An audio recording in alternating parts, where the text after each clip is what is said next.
I got to a point I remember on one specific project where I was just like, I really don't care.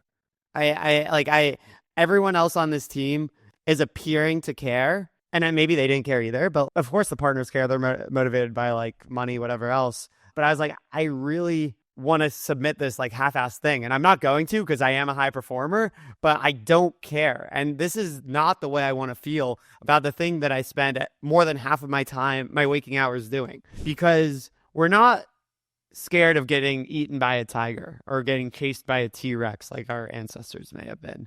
We're not scared of like literally something tragic happening.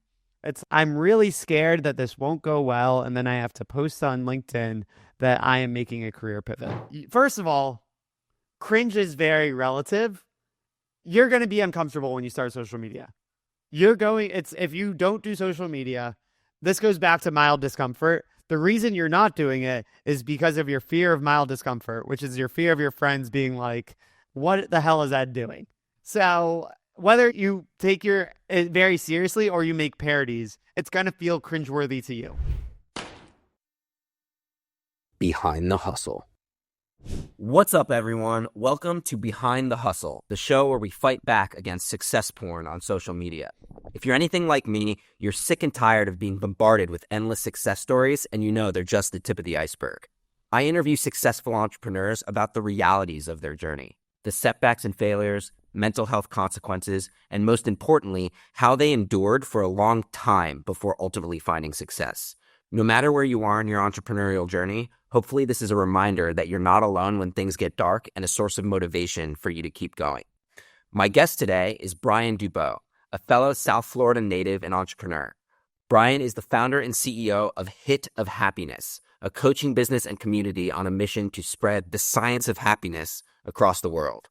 He is an entrepreneur optimizing for a happy life, and in that sense is an ideal guest to host on this show. At the end of the day, most entrepreneurs quit in one way or another because they're unhappy. Today, we unpack Brian's journey as a founder, helping people find happiness and get meta insights into how entrepreneurs can stay motivated even when times get tough. Brian, fins up, welcome to the show. So Sure. Why don't we just start a brief summary of Hit of Happiness? I don't really like to go in chronological order, and then I'll double back to how you started that business, but maybe first you could tell me like a little bit about what the business is. Sure. So high level Hit of Happiness. So I'm a certified happiness trainer and coach. I'll get into more of how I got there when we go through my whole background. But Hit of Happiness is a coaching and consulting business. So my overarching mission is to help people live their healthiest and happiest life. I'm a believer that happiness is a choice. It's not an easy choice. It's a choice as a result of our actions. And we all know the things we should do. We know we should be exercising. We know we should be meditating. We know we should be journaling and eating whole food diets. But there's a difference between knowing and doing. So I want to bridge that gap between knowing and doing and get people to do the things that are scientifically proven to make them happier. And how do I do this? So I do a lot of coaching. That's life coaching, career coaching, business coaching. I teach a class at UCLA. The class is actually called Alive, with the idea of helping people figure out what makes them feel alive. And then I also do corporate workshops. Interesting. I just want to get into one very pertinent question. What is the most common reasons you find that your clients are unhappy? That's a great question. It's usually a point of transition. Usually they've reached a point where the society has lied to them. And this is true for me as well, that got me on my happiness journey. You reach your definition of success. Maybe you get that job you've always wanted. You get that promotion you've always wanted. You get that dream house you've always wanted. Helping people realize that it's actually the journey and getting people back into a journey that is meaningful to them. A lot of it is those North Stars, but to reel it back, a lot of it is also career. Honestly, I work with a lot of millennials who are they know they're not happy, but they don't know what to do about it. It's okay, I've been in consulting for 15 years or banking or marketing. I don't know what else I can do. This is my only skill set, but I know I can't stay here another year or I'm going to burn out and I'm going to crash into the ground. So what the hell do I do, Brian? That's when I help them get out of the state of fear and into a state of hope and into that possibility of possibilities of what else is out there. And also just what do you really want? Because a lot of people are scared to acknowledge to themselves what they really want. Yeah. Do you find that on the point of the career transition, a lot of your clients are like around their early 30s, or is it like a pretty spread out demographic? I range. I have anything from like mid 20s to mid 50s. I have someone in their 50s who's looking at a career change right now. And it's really the same issues. Whether it looks like a quarter life crisis or a midlife crisis, it feels the same. Mhm. And so another question here, like who are your clients, right? I see you do a lot of corporate work, but do you do individuals as well? What's the delivery method for your services? Yeah, so I do one-on-one coaching, and that is more of a B2C play. I have anything from someone who's an editor in St. Louis. I have a few people in LA ranging from consultants to yoga instructors and helping them scale their businesses because they're really good at their craft, but they don't know anything about business. I have someone who's in the C-suite at a museum. I have a few entrepreneurs as well. And with entrepreneurs, obviously you're an entrepreneur as well. It's a lot of how can we get out of our own way?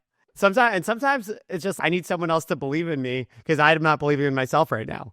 In those moments, it's I'm here for you, I see you, and here's something that maybe you haven't thought of. Have you gone through any like particularly difficult times starting the business, or was it relatively smooth sailing? Yeah, I have my master's of accounting. I did my CPA. I never really asked myself what I wanted to do or what would make me happy. Candidly, my dad was a partner at an accounting firm and he provided a great life for my sister and my family and I. So I was like, all right, this is a logical path and I like numbers. I felt for some reason I should be a doctor, lawyer, and accountant. It made sense. So that's where I ended up, even though I did have thoughts in college that were like, this really isn't that interesting. Or I don't find this fun. When I did have classmates that were like excited about getting into the nitty gritty tax compliance things. And I was like, I wish I felt more like those people, but just because I don't feel like them doesn't mean I can't succeed at this. It doesn't mean I can't get A's in my classes and pass the CPA exams. And so I think I conflated this idea of being good at something with it being what you are meant to do. Mm. And so started my career in New York City in deals consulting, which for those who know the accounting industry, like most people go into audit or tax. So I thought I had won the game. I got like the sexy gig in consulting. So I was focused on mergers and acquisitions, IPOs, divestitures.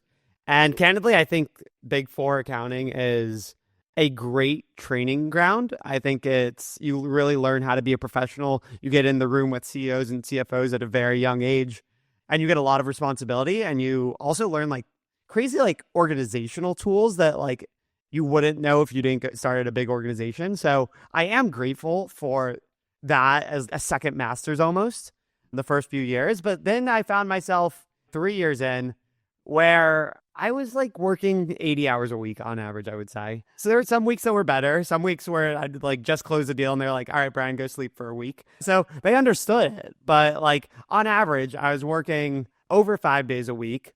Every Saturday, I was just escaping my life. I was going to black out in Brooklyn or have some type of fun, whatever that looked like. And I didn't really have a great sense of purpose or meaning. I was looking for that inside the workplace. I look for that in everything I do. But I wasn't really finding that other than when I had like good managers who would like just treat me like a human. And I wanted to do a good job, not because I cared about the work, but because I cared about them. So when I was working with the right people, I found meaning. But when I was on teams where I really didn't resonate with my bosses, I was like, why am I here? And so knowing this, what am I going to do about it? Because also at that point was in a very busy phase, and I was like, I'm not going to let myself burn out. I want leaving to be on my own terms. I want quitting to be on my own terms. I don't want it to be because I couldn't handle it because I had this big ego that was like, I can handle anything. And I put on blinders to all my emotions. So that was just the beginning of me being like, what are paths out of here? What are paths that would be like very respectable? And so there's two things that happened in parallel. One was like, I took the GMAT because I was like, it's very respectable to leave a job like this and go to business school. And the other thing was me starting to just have coffee chats with people who were really passionate about what they did. And people who, to me, appeared like they loved this life. They like found their meaning in their work path. So anyway, I started talking to lots of entrepreneurs who appeared to love what they did. I started talking to athletes. I started talking to artists. I started talking to C-suite executives. I'm someone who is not shy at all to send someone a cold email and ask them for a few minutes of their time. And you'd be surprised how many people respond to those emails because most people don't reach out. But I'm sure you actually know that very well because you're an entrepreneur and there's a lot of doing that. So yeah, I started getting inspired by other people's excitement. And there's one coffee chat that really stood out to me. It was with this doctor out of Harvard. His name was Dr. Tal Ben Shahar. And my mom had seen him speak at an event in Miami. And she was like, I think you'll like what this guy has to say. She knew I was like trying to figure out what I was meant to do with my life. So I reached out to him and he said he would get coffee with me in Brooklyn. And I thought he'd give me like 15 minutes of his time. He gave me like 2 hours. And by the end of it, I was like, whatever Kool-Aid this guy's drinking, I want to drink that Kool-Aid too. So that led me to sign up for his program to become a certified happiness trainer and coach. And that was a year-long deep dive into the science of happiness, learning what actually makes us happy versus what we think makes us happy. And more importantly for me, it was a year of just being extremely intentional, where it's like paying attention to, did I feel better after I ate the salad for dinner as opposed to the hamburger for dinner? Did I like going to exercise in the morning? How did that impact my day? How did certain people impact my day? And how can I spend more time with people who energize me as opposed to those that deplete me? What is my relationship with my devices? Am I checking my phone first thing in the morning? Is that like sucking all the dopamine out of my life? So this really actually living intentionally and thinking about things like this that, again, we all know, but we are often living on autopilot and focusing on just the most pressing issue at hand, which often isn't like I need to exercise, but hopefully it's I want to do that thing. And I would say, and all this was while still working at PwC in consulting. So this was another 10 hours a week or so on top of that. And a year later, my habits were significantly better. And I'm a huge believer that our habits make our happiness, And so I was feeling way better. I was probably at, I don't know, I probably went from a 3 or 4 out of 10 to an 8 out of 10 on most days, which really reaffirmed the power of a morning routine to me as well, which I'm happy to dive into because I know we both take our morning routines pretty seriously here, Ed. And after that, I never thought I was starting a business. I like this whole journey was me following my curiosity and being like, I just want to know what makes me happy. I've always been a bit philosophical and always wanted to like just figure out like what is the meaning of life. I remember asking people that in like high school. So maybe I was ahead of my time. And from there, it started with like just coaching a little bit on the side. I had a couple friends. I was like, hey, can I coach you? I just want to get some reps in. And then it became friends of friends a little bit after that. Pause there because this is like a transition point into next how you got the business started. There's a couple of things I want to unpack in like your journey from like just being in the corporate grind, the corporate tunnel, and then slowly starting to branch out of it. Let's do it. One thing that really stuck out to me is your I don't care moment. The list of people watching this who are nodding their heads in agreement because they've been there is so long. You know, like it's happened to me too. I went through a number of phases where I bounced from shiny object to shiny object, trying to figure out what I wanted to do with my life. And I'm still, in a sense, trying to figure it out. But there have been like a couple profound moments in my career where I'm like, I do not care. Like when you said that, I was like, it transported me back to a particular moment in my career. And I think that will resonate with a lot of people. You mentioned that when you were in college, you didn't know what you want to do and you saw that other people were doing stuff. So it sounded like other people were doing like they were excited about tax accounting and so on. And then later, when you found out that you were unhappy in consulting, you decided to take the GMAT. And as you put it, your words, because that's a respectable thing to do. Those two things strike me, and I'm guilty of this as well. This is not, I'm just reacting real time. Those two things strike me as representative of an underlying caring what other people think of you in like your early to mid 20s. And that hopefully those two things melted away as what you described with your whole coffee chat experience and exploring yourself and becoming more intentional was like a process of growing up, so to speak. Would you agree with that?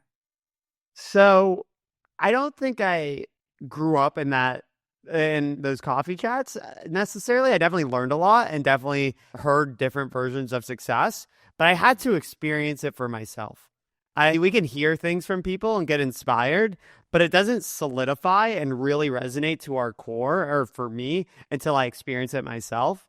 And as much as people say money, power, success does not lead to happiness, I had to get to a point at least on my professional journey, where no, I wasn't making crazy money, but for a 25-year-old, and I was making pretty good money as a consultant. I wasn't really thinking about, like, can I go on that bachelor party or that trip? I was early promoted. I was a high performer. So I had parents who were super proud of me. My social media had me staying at really nice hotels and going on lots of trips. So I was getting all this external validation that was like, Brian, you're crushing it. Brian, like, you are the definition of success in our society. Yet that was the external experience. My internal experience was, I don't care. My internal experience was like, what the hell is all this? And that was an important wake up moment that showed me happiness is not money, power, and success. I don't know what it is, but this isn't it. When I go back to my college days, I definitely had some like temporary wake up moments where I remember walking into my guidance counselor's office and I was like, hey, I think I want to pick up like a minor in philosophy, like just something interesting on top of accounting. And I walked out with a minor in actuarial science, which for those who don't know, that's like calculating the odds of people dying for insurance and like crazy statistics, because they convinced me that paired better with a accounting degree. You're just some college kid. You don't know. I don't know anything. I know that I'm interested in philosophy. I know someone who's probably in their like mid 40s and probably got to that job because they know something is telling me that's a bad idea. So maybe it's something to speak about the education system where they're telling us we should be more focused on getting secure jobs than following our interests, which is what I'm trying to attack with the class I teach at UCLA. But I definitely had moments of waking up and being like, this isn't it. But society kept on coming back to me and being like, Brian, you're doing great. Or like, Brian, this is the right path. This is what will get you validation, which feels good, especially in the early stages of our journey. So we get back to you living like you starting to live a more intentional life and starting to coach people on the side. So what did that entail? So my first couple clients, I was like, you're gonna pay me $20 an hour, which is life coaches these days cost $250 to $500 an hour. This was like, I'm going to make you pay me so that you actually take it seriously, and so that when I ask you to stay accountable, you actually do it. But I was charging next to nothing. I was charging them a Chipotle bowl with double chicken. And yeah, it started with two friends, and then I think I ended up with two friends of friends, and that was like once a month. It wasn't even often. It was just like, I want to get my feet wet. I want to see what this is like. Maybe a couple of them were once every 2 weeks. But that being said, I was still working 70 to 80-hour weeks with PwC. So it wasn't like, oh yeah, let me jump out to do the coaching, because this was also pre-COVID. I was in office. I had client sites. So it's not like, oh, sorry, guys. I know this deal is closing tomorrow, but I have my $20 an hour coaching gig to do real quick. Can you walk me through like some of the value that you delivered to them early on and like how you experimented with an offering? Totally. So they knew they were my first clients. And I was like, look, I have some frameworks I want to try out. I'm going to ask you lots of questions. We're going to figure it out as we go. And one big thing I learned from my program was various dimensions of happiness. We all look at happiness as like the sun, and it's this thing I want, but it's actually much more attainable when you break it down to different dimensions. How am I doing spiritually? How am I doing physically? How am I doing intellectually? How am I doing relationally? How am I doing emotionally? So even conversations like that, we're shifting people's perspectives where it's like, oh, maybe that's why I'm not as happy as I could be, because I haven't been paying attention to that dimension. I've been ignoring these things. So part of it was just like getting people to think about their life in a new way. And then I also just curated my own types of like activities, my own types of exercises that helped people really dig deeper into who they are and think about, what business are you in life? Think about, what are your values? Think about, what are your superpowers? What are your limiting beliefs? And in the beginning, it was definitely, I tried to take myself as seriously as possible, but I knew today I was on or today I was off. And I think now at this point in the journey, even on a day where I feel I am off, I know I'm doing a good job as a coach. I do want to give credit to PwC. When I got promoted to senior associate, I was given a life coach. And that was also very pivotal for me in terms of asking myself the deeper questions of, am I on the right path? So they assigned a life coach who I actually still work with today. I've kept him on and he's amazing. But that got me to start asking the bigger questions and start opening my eyes to what else is out there. And then 2020 hit, COVID hit, and I'm very extroverted. And when I think about consulting, not all consulting, but when I thought about my job in consulting, I like this metaphor. It's a dumpster covered in glitter. And the glitter is there's all the Marriott points, there's all the Delta points, there's the fact that you're going to cool places, the fact that you're like in team rooms with interesting people, and you're getting meaningful relationships with executives of companies we were dealing with Fortune 50 companies. So there is some grace in all this hard work. And COVID hit, and all that was stripped away, where I'm actually just doing 80 hours of work from my apartment and not getting the human interaction that makes me feel alive. Not getting the Delta points or Marriott points to pay for my vacation at the end of the year, which I know is shallow, but like that was a real benefit. I was proud of having platinum status on Delta. Hey guys, if you're enjoying this video, don't forget to like it and subscribe to my channel. It really helps me out with the algorithm. Also, if you know any entrepreneurs who went through a period of real struggle or failure before becoming successful, let me know in the comments. I'd love to interview them. The more stories we can tell on this channel, the more entrepreneurs will be inspired to keep going when it gets dark and achieve the freedom we all want in life. All right, back to the video. So I was like, all right, the glitter is gone. It's now just a dumpster. What am I going to do about this? So again, I didn't think I was starting a business in happiness, but I did feel called to take action. I was looking around, and in end of March of 2020, I was like, all right, everyone is depressed, depleted, or anxious. I feel like I have knowledge that I can help people with. So it started with a blog post. I wrote a blog post, I believe it was the last week of March of 2020. That was really just about reframing our minds and seeing COVID as an opportunity and like our genius time. And it's, guys, I know the whole world just is standing still, but think about the 2008 financial crisis. Out of that came Uber and Airbnb. Like, we're in a new crisis, no doubt. But that crises are actually opportunities. So like, how can you see the opportunity in this moment? So reframe what's going on. And here are a few tools that may help you along your journey. And I don't know what called me to do that, but part of it was a conversation with my life coach that he actually asked me, because I was expressing to him, I feel helpless. There's so many people who are sick, so many people who are dying, so many people who are do have these like jobs in hospitals, and that's not a great case either. And here I am on the sidelines, just not able to do much that felt meaningful at the time. I felt helpless, honestly. And my coach was like, so what are you going to do? And I was like, I don't know, maybe I'll write a blog post. And that was what came out of it. So the first blog post I shared on my social media, I think I shared it on like Facebook, and I don't even know if I was on Instagram back then. I'm sure I was. And then my mom shared it with her friend group, and all of a sudden I had like a bunch of moms and millennials being like, did you see Brian's blog post? How cool was this? And that was also a time where everyone was spending way too much time on social media. If you recall, that was the beginning. That felt really good. And I was like, you know what? I'm going to put out content every week. And that led to weekly blog posts, which this past week was week 224. So that's over 4 years of putting out a blog post every single week. And then simultaneously at PwC, I was like, okay, I'm really done with consulting. What else can I do? And I switched my job into the Human Capital Center of Excellence. So I got a job that was really about how do we motivate our employees internally? This is an internal role. How do we motivate our employees? How do we retain our employees? How do we incentivize our employees? And within that, I got to start A, thinking about the people, but B, also thinking about the business case for happiness in the workplace.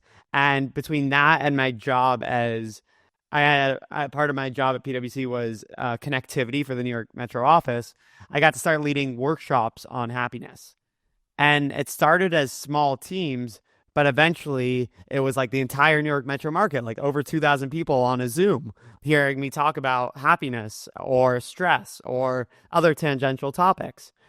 And once I had this proof of concept of people are really getting something out of what I have to say, and not everyone, but a lot of people were, I was like, if I can do this at PwC, why can't I do this anywhere? And that was really my moment of what could this look like as a business? In my experience, I started out in corporate as well, right? I was in investment banking, private equity. I worked in Yep. big companies. My experience, and this is just anecdotal, when we've had like coaches come in and do stuff, I like haven't really gotten a ton of value out of them. And I found not because people aren't like talented or capable. I just feel the environment wasn't really set up for people to take actionable insights away from whatever the workshop was and immediately apply them and like better their life. And particularly something like happiness and do better with your life and everything, there is some element of like eye roll risk, right? Oh, another guru coming in. All I see is people telling me how to be happy and how to exercise and stuff. How do you navigate that? That undoubtedly is something that may be one of the challenges you face in your business. 100%. And I remember like in the early days of leading those workshops when I was still at PwC, there was just this understanding that 90% of people will hopefully get something out of it and feel energized. They're not going to follow up with me. They're probably not going to do anything after. They're going to go right back to their job and they're going to forget most of the things I said, but they'll feel energized. And that's a value add. 10% of people, oh, that was really interesting. I'm going to try implementing some of those things into my life. And those people will hopefully start exercising, try out meditating, or sometimes when you're depending on how deep down the hole you are, can I just start taking screen-free lunches? Can I start going for a 5-minute walk before I check my phone in the morning? Can I like write down one thing I'm grateful for? Like it doesn't have to be a big ask because it can be like, can I take 60 seconds for myself in between meetings? So like some people are just like, I'm going to try some of this because like, why not? I'm inspired. I do feel like I could run through a brick wall right now. And then there's about 1% of people who are like, there's some serious truth to this that resonates with me. And those are the people that send me the follow-up email and ask me for if we can grab coffee or send follow-up questions. So yeah, I think on the happiness journey, you have to meet people where they're at, and not everyone's ready. I will never forget a conversation with a partner who said, happiness? I haven't been happy in 30 years. Why should we start now? And why should it be at this workplace? Pretty sad, which is dark, but it's just like a lot of people don't associate the workplace with happiness. And that's understandable. I think a lot of people take pride in hustle culture and constantly being busy. And yeah, I missed my kid's thing. I closed the deal. And it's, what are you going to remember in 10 years, in 20 years? So I think you're absolutely right that there is always going to be a level of skepticism in any soft skill coach, which I wish it wasn't soft skills, happiness. I wish I'd prefer to call it human skills because like, why are we even here if not to enjoy our lives? But that being said, there's going to be some people that lean in and some people that lean out. And the more that lean in, the better. That's all I can ask. It's wild that your boss or the senior guy or whoever said that, because like maybe he was being tongue in cheek, but there's for sure some dark truth in that.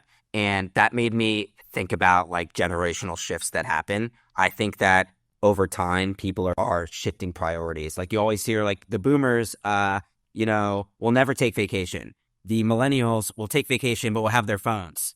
The Gen Zs won't show up to the office, right? Like generational shifts and priorities. So that got back to my question earlier about who is your target demographic, but it's interesting to hear that it's across multiple age groups. There's this tough spot that people get into where thankfully I went through a period of depression, but thankfully I was not in this tough spot that I'm about to describe.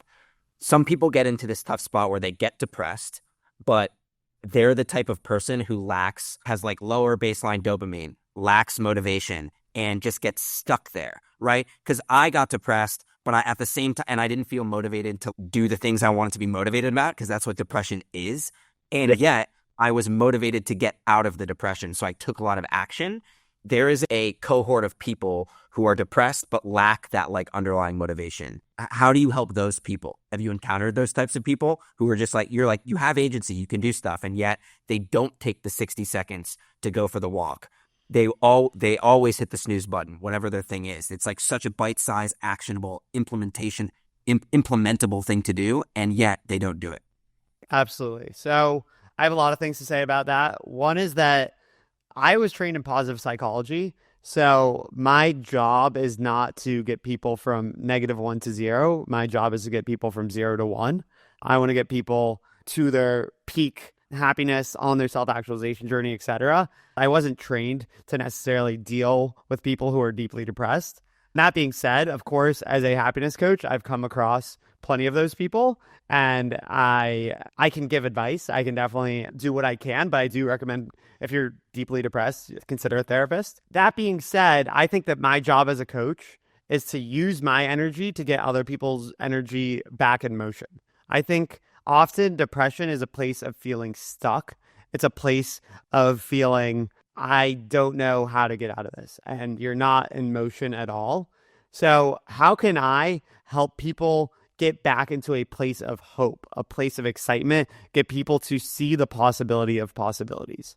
And part of that can be through storytelling. Part of that can be asking really good questions.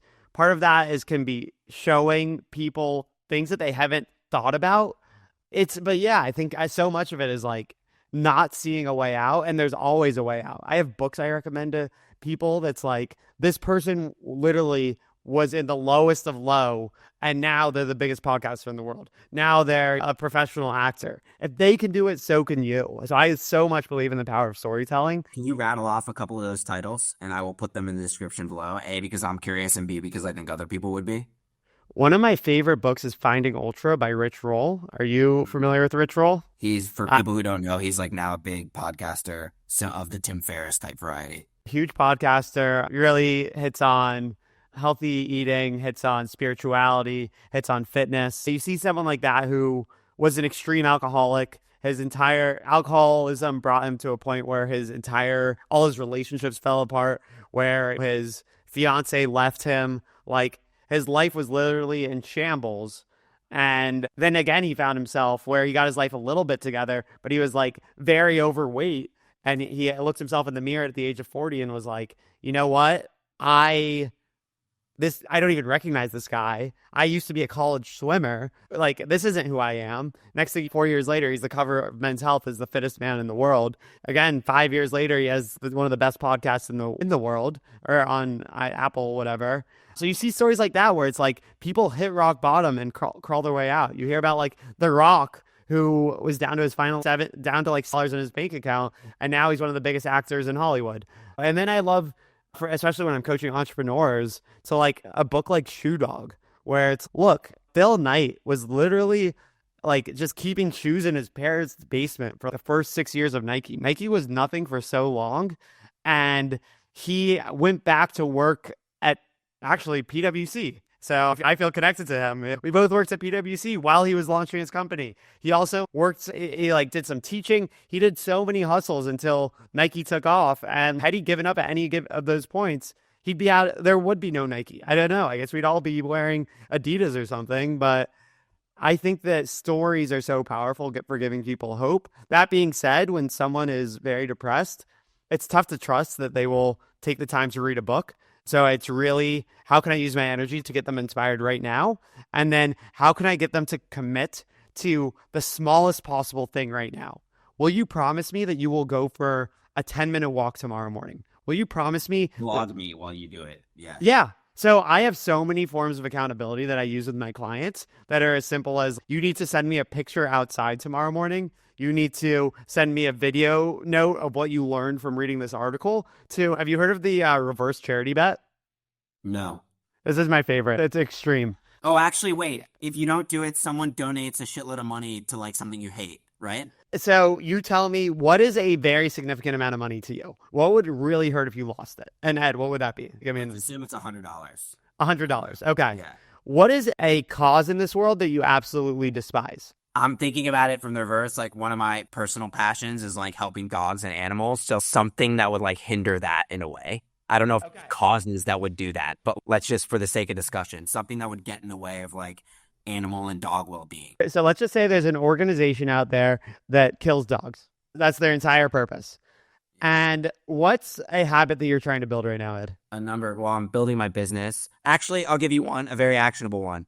One thing that I've totally given up on, 100% given up on, and yet I want to fix it, but I've totally given up on trying, is not hitting the snooze button. And we can get into why in a second, but yes, that would be great if I stopped hitting the snooze button. Okay. So, Ed, I challenge you to not hit the snooze button just this 1 week. So, today is, I don't know, Thursday.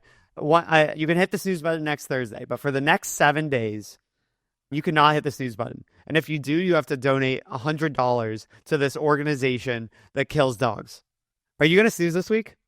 No, I'm not. And wait, maybe I'll send you the money first, and you can just as an escrow account, so you can release it back to me if I fail. It'll feel like a reward. I'm going to Venmo you $100 when I find out that you did not snooze at all next week. And I might even have you text me every morning showing me like out of bed, no snooze.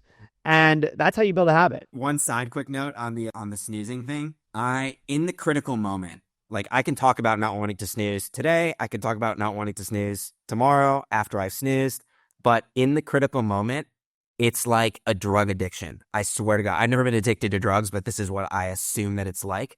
I even downloaded this paid app. I don't use it anymore because I just gave up, called Alarmy, where you have a toggle for different levels of difficulty, and you can demand that you like force yourself to solve increasing levels of complex math problems to turn off the alarm. I ultimately got up to the highest level of difficulty and put my phone across the room, like all the classic hacks, right? I would get up, sit there, wake myself up to solve the math problem, plug my phone in, set the snooze, and go back to bed. Like it just didn't work. It just didn't work. I was like, I don't care. I'm snoozing. So luckily, the consequences aren't that bad, and I have my life generally in order in most other ways. So I just was like, it's causing me more harm, like more stress to try and address it than to just let the sleeping dog lie. No pun intended. Honestly, if I was working with you, we would slowly escalate it where it's like, all right, if you really actually care about beating this, which you might not actually care, but if you actually do, which is okay. If it's like, generally we change because we get to a point where it's making our life worse than it is better. Maybe it's not actually making your life worse. But if snoozing actually causes your life to get worse, I'd probably then say, hey, I want you to jump in an ice cold shower. And if you still want to snooze after the ice cold shower, then we'd escalate it beyond that. Try that. I would jump in because I've done the ice baths and stuff. If I had an ice bath, that would probably work, but I don't have one in my place. But I've tried the cold blast, and I'm just like, that's horrible, but the bed is right there. I would just go back in. Maybe I'd make you take the sheets off your bed. Yeah, that's a good one. I never tried that. The thing is, originally, it was a prohibitive problem. I would snooze in like 15-minute increments for 2 hours, okay? And that started to negatively impact my life in like a number of knock-on ways. But once I got it down to a 15-minute snooze in aggregate, it's just I stopped caring. Yeah. We could dive deeper into that, but we'll save that. Yeah, of course. Yeah, you talked about a lot there. So another thing is, you see these people who've done really inspirational things, like the Rich Rolls of the world, the Phil Knights of the world. That's one of the reasons I'm starting this podcast, to find people who are in those exact situations that we talked about. But self-doubt is a very powerful adversary in the face of hope, right? Even when I was like struggling with imposter syndrome, like deeply, when my first business didn't work out and I like faced the music on that, and I was just, clearly I could roll this forward and see what all these people have done. And people have been in way worse situations than me and have crawled themselves out of it. And there's a zillion paths forward that I could take. And yet in that moment, I was like, and that this was like a period of a couple months, I was just like, I cannot see how it will be possible for me. And ultimately, like I worked through it and stuff, but like, a lot of people, that must be something that you struggle with, right? Like self-doubt being a powerful force working against hope that you try to inspire. No doubt. I think we all, as humans, suffer, especially high performers. Most high performance is actually motivated by not feeling like you're enough. And maybe you're not smart enough. Maybe you're not loved enough. But there's this enoughness complex that leads to needing to be a perfectionist. And if you can't be perfect, it's like, why am I even doing this? And as you and I both know, the biggest enemy of a successful entrepreneurial organization is perfectionism, because you need to be willing to try just about anything and be willing to fail. So step one is like, how can I get over my need to be perfect and succeed at everything? And I had a mentor teach me something that changed everything for me about this, like fear of really just fear of failure. And it's that the biggest thing that gets in the way of any of us accomplishing our dreams and going after what we want is a fear of mild discomfort. And the emphasis is on mild discomfort because we're not scared of getting eaten by a tiger or getting chased by a T-Rex like our ancestors may have been. We're not scared of like literally something tragic happening. I'm really scared that this won't go well and then I have to post on LinkedIn that I am making a career pivot. Is that bad? That's a heavy like weight to bear for a lot of people. 100%. Yeah. Yeah. And in reality, discomfort lasts about 60 to 90 seconds and then life goes on. So we're all scared of a feeling that lasts 60 to 90 seconds. And my question for most people is, are you going to let that 60 to 90 second feeling be the thing that gets in the way of you accomplishing what you're meant to accomplish in this world? And most people are just like, when you put it that way, no. You probably thaw the ice around a lot of people with that question. Totally. Yeah. So totally. Because it's the same as like Tim Ferriss's fear setting, if you're familiar with that. Yeah. So Tim Ferriss has a TED Talk about fear setting, which everyone should watch, but it's essentially going through all your fears and what's the worst that happens. And usually the worst that happens isn't that bad. So we're scared of something we haven't even defined for ourselves. And again, I think we have this fear of failure because it means, oh, we're no longer going to be loved. Because when we were kids, we got validated if we got A's in school and our parents would take us out to ice cream or whatever it was. Like nothing tragic happens usually by failing. And one of my biggest beliefs with any entrepreneurial journey is you don't fail when you quit. And if you're not failing, you're actually not progressing at all because each failure is one step closer to your success. So step one is, yes, thawing that ice and desensitizing that like fear of mild discomfort so you're willing to put yourself in positions where you fail. And I'm definitely on the coaching journeys I take people on, especially when I'm working with entrepreneurs, I want to push their limits. I want to take them not just on a happiness journey, but use happiness as a tool to take them on their self-actualization journey. And I believe in setting goals where there's like a 50% chance that you might fail. Because if you're only setting goals for yourself that you know you're going to succeed, are you really growing? Yes, you'll grow from the people you meet along the way, but you're not growing in terms of what you believe is possible. How can people stay, particularly entrepreneurs, stay happy when they haven't been getting their desired outcome for a long time? And the context is this. Let's say you failed 3 times in a row. Setting aside how hard failing is 3 times in a row, let's just assume that you're able to endure it somehow, which not a lot of people are. And the reality is success for you is coming on the 4th try. But you don't know that because you're only on the 3rd try and that's in the future. So all as Mr. Guy who just had 3 guy or gal who just had 3 failures is blackness ahead. You just failed 3 times. You have no idea what's ahead. To you, it could, from your third failure perspective, it could be 10 more tries before you hit success instead of 1, right? And obviously it's in the future. So you just, the point is you don't know, right? How can people stay happy when when it seems like there's no light at the end of the tunnel, right? The goal is like to keep pushing and keep advancing and keep failing. But it's really hard when you have no benchmark for how long you will have to endure it for. Totally. So I want to answer this in a few different ways. One is, let's get scientific. 50% of our happiness is genetics. We actually have no control over that.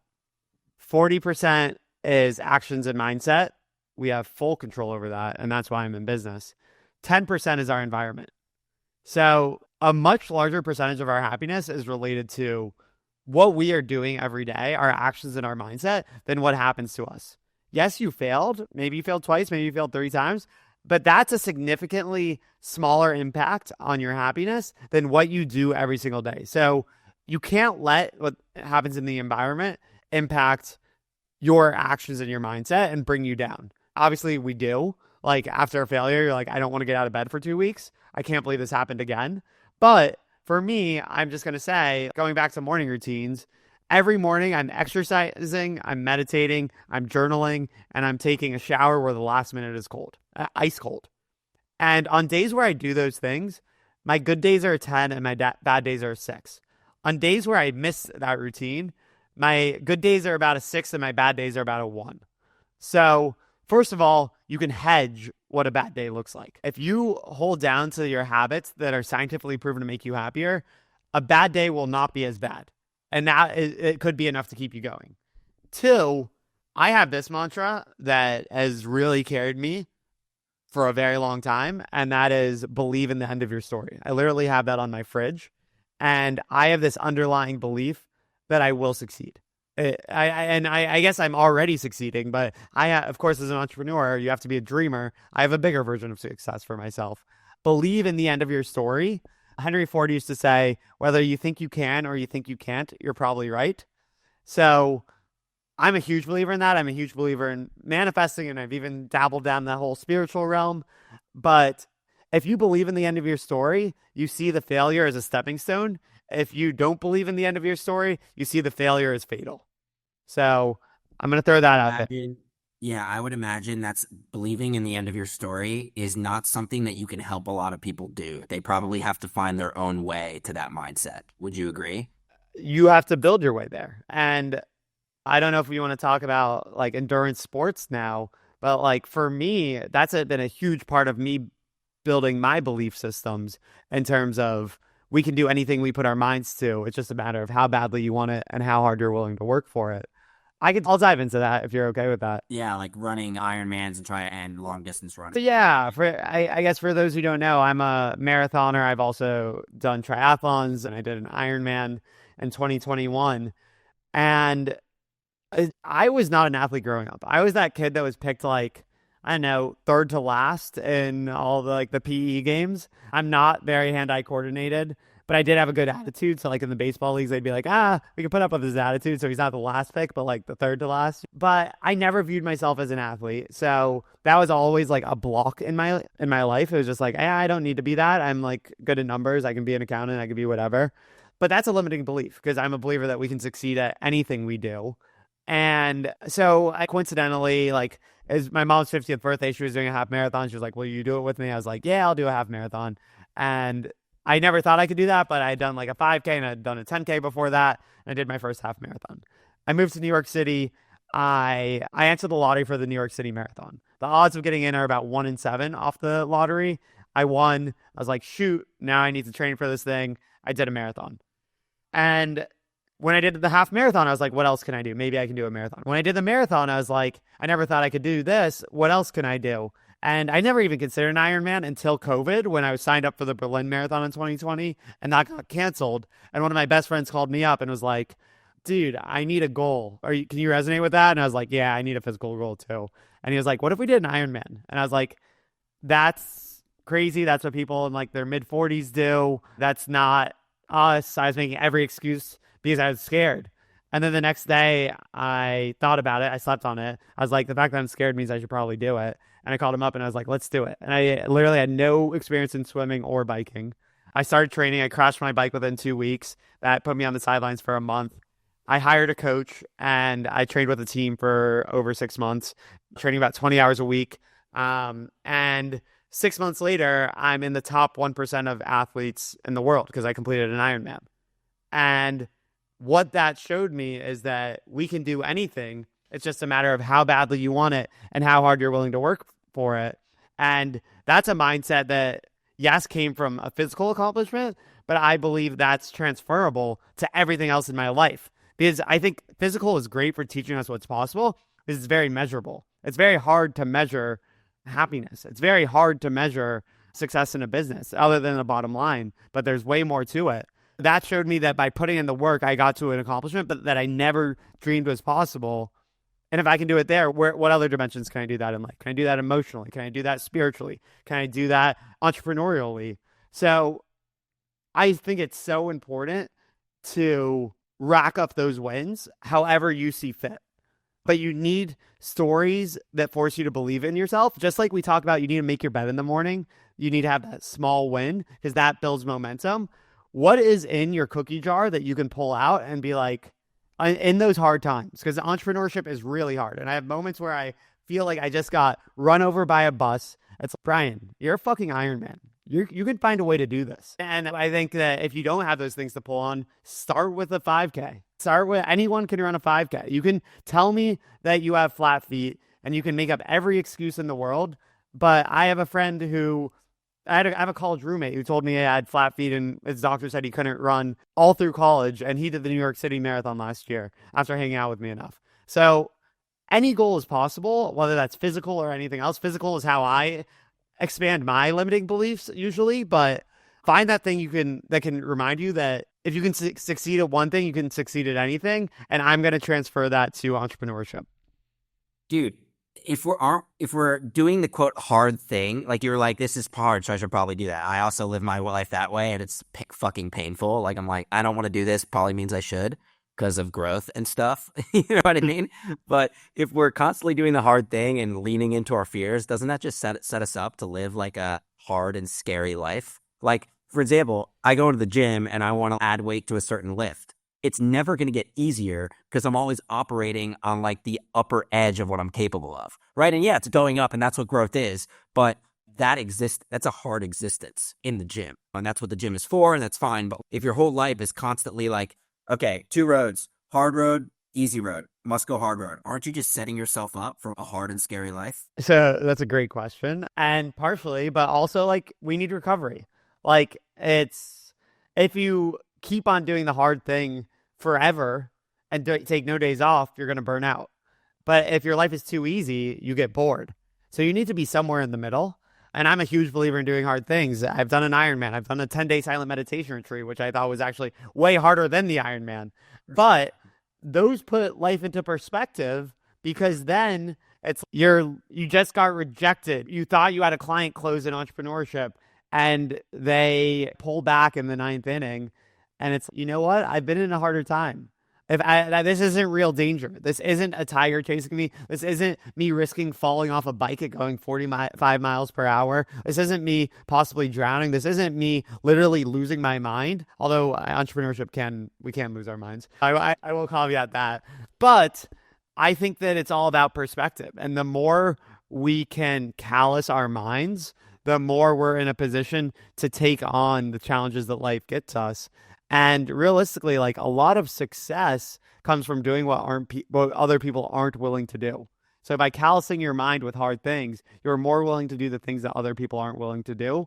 So that hopefully on the other side of the hard thing is a celebration, is 6 months in Bali like you're doing, Ed, is the time to really do what makes you happy. Because I believe in type 2 fun. I also believe in type 1 fun. And a lot of people become masochists and forget about type 1 fun. And for those who don't know, type 1, type 2, and type 3 fun, type 1 fun is fun in the moment and fun in retrospect. Hopefully that's like getting dinner with your friends. Type 2 fun is not fun in the moment, but fun in retrospect. That's like climbing a 14er mountain where you're like dreading it. And then you make it to the top, you get back and you're like, the next day, you're like, that was the coolest thing ever. I feel really good about myself. I think I'm going to do that again.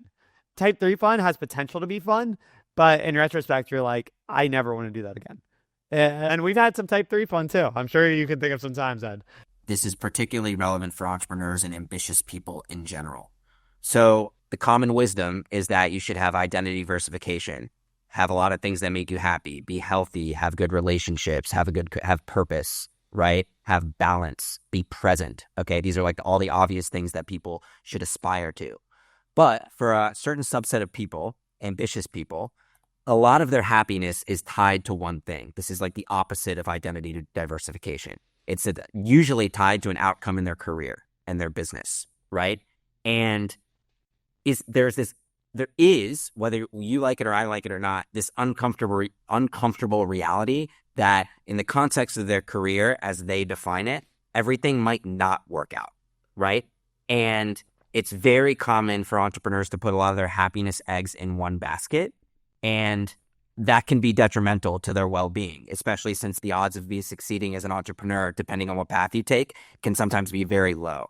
How do you think about that? That's the open-ended part. And then a more direct question about how you deal with your clients and your craft is, how do you balance realism with like applicable actions people can take that actually allow them to be happy, right? How do you balance your service with being realistic? Totally.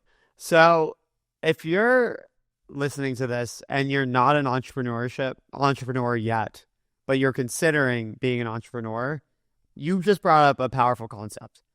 Everything might not work out. If you're not okay with everything not working out, don't go into entrepreneurship. Don't go into entrepreneurship. Chances are you're going to fail.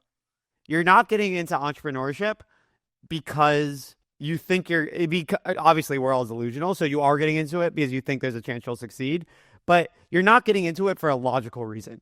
You're getting into it for a reason that is beyond words, a certain calling, a certain need. Because nothing about being an entrepreneur makes sense. It's a harder path. It's a riskier path. Nothing about it from the mind makes sense.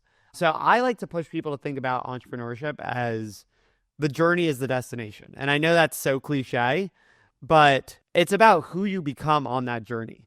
There's a chance you're probably going to fail. Let's be honest. You're going to succeed if you stay in the game long enough. Like, it could be your third business. It could be your fifth business. It could be your 10th business. You're going to succeed if you stay in the game. But chances are your next venture is a failure. And chances are equally, once you start the venture after that, that's going to be a little less of a failure, but also a failure.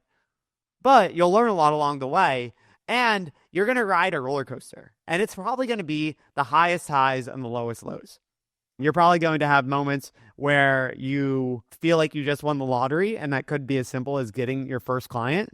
And you're probably going to feel like you literally do not want to get out of bed, and you don't even know why you're doing this. And that could be, you don't know how you're going to pay payroll next month. But you have no idea how it's going to happen. So knowing that, do you want that roller coaster? And I'm a believer, and this is a true statement for myself, that I got into entrepreneurship because I wanted to feel alive. When I was in the corporate world, I felt comfortably numb, which is different from depressed. It's that I don't care. It's back to that I don't care. I felt comfortably numb. It's not like I was totally in survival mode. I could afford my rent. I could afford my dinner. I could like life was fine. I was just very comfortable. There was nothing about my life that was an edge. And I wanted to feel that edge. I wanted to approach the borders of what life has to offer, because this life is short and it's not a test run. It's not a dress rehearsal. This is it. So if I'm going to make life count, this doesn't feel like making life count when I don't care. I want to be the man in the arena. And if you want to be the man in the arena, that comes with the highest highs and the lowest lows. So first of all, know that if you're getting into entrepreneurship. And then it's about, okay, this is the journey I'm signing up for. Who do I want to grow into?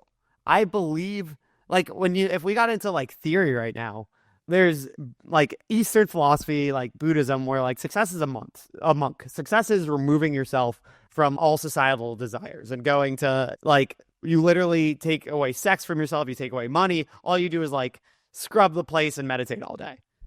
Most high performers, and I did that for 10 days and it was really hard. But most high performers, we need goals. We need to drive towards something, because that's what makes us feel alive. We get high off the dopamine of accomplishing the goal. And in reality, any goal we have for ourselves, we're going to hit the goal. It's going to feel great for a week. And then we're going to ask ourselves, what's the next goal? You need the chase. I get it. You need the chase. No doubt. So for the high performers that I work with, I'm like, okay, you're not meant to be a monk. You're meant to have these egregious goals that make you feel alive and that get you excited at the chance that it might work. But know that the purpose of the goal is to liberate you into the present. It's that and grow into who you're meant to be. So first of all, you should be setting a goal based off of what skills do you want to gain? Do you want to gain the skills that come with being a CEO? Great. Then be a CEO and hire a team. B, the purpose is to set you off onto your journey. It's to liberate you into the present, because happiness is literally just being present. Like, Ed, honestly, right now, the only thing that's real is that I am in a conversation on a podcast with you.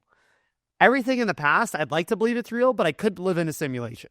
Everything in the future, that's just my mind imagining possibilities of how my world could go.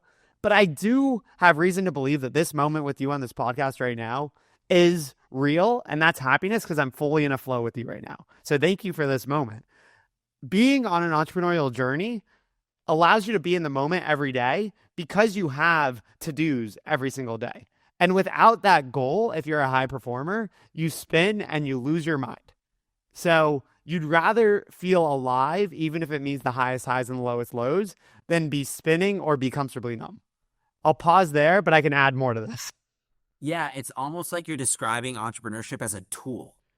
Not reducing it to being a tool, believe me, I understand, but it's almost being described as like, I'm the type of, my brain chemistry is this. To satisfy what this demands, I need to do that. And that is entrepreneurship. Entrepreneurship will give me like purpose, drive, things to work towards, right? And anything less or anything else doesn't really satisfy the demands of your brain chemistry, right? That's what I'm hearing. And you're absolutely right, Ed. If we really get a little farther out here, how you're around 30, Ed? Is that right? Give or take? 33. Okay. Or in a month and a week.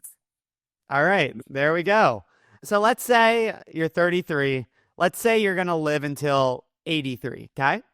Bro, come on. Give me an extra 10 years. You want 93? We'll give you 93. 93. All right, we'll give you 93. That means you have 60 years left to live, right? Yeah. All that you're trying, the real equation of life is figuring out how to pass the time. That's all that is happening here. Like, I'm 30 right now. I'm going to assume I'm living till 90. All these games we play with our career are like, how do I want to kill the time till I die? And there's no right or wrong, but knowing that all that life is passing time, for me, I want to optimize for enjoyment of the passage of time. So one of my personal definitions of happiness and one of my gut checks is, am I enjoying the passage of time? And if I'm not, I know I need to modify it. So entrepreneurship is a tool for certain people to enjoy the passage of time in line with their risk tolerance and in line with what makes them feel alive. Similarly, for people who don't need those edges, the corporate world is a tool to enjoy the passage of time because they don't have to hit those edges. They are actually well in their comfort zone. They don't necessarily have the same urge to grow at all costs, although there are certainly tons of ways to grow in the corporate world. So I don't want to like make any judgments. But that allows them to do the things that make them feel alive outside of the work. Maybe it pays for their kids to go to college or it pays for their vacations or whatever. We're all just figuring out what game we want to play to afford ourselves our lives, to do the things we want to do, to feel a sense of purpose, to pass the time as we pass the time in our lives. That is the most simplified way I can describe life. And the reality is we're all dying with zero.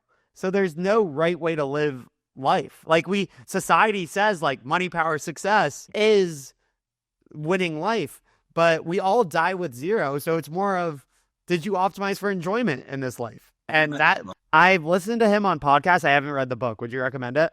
Yeah, I would. For people that don't know, Die with Zero is a book written by a guy named Bill Perkins.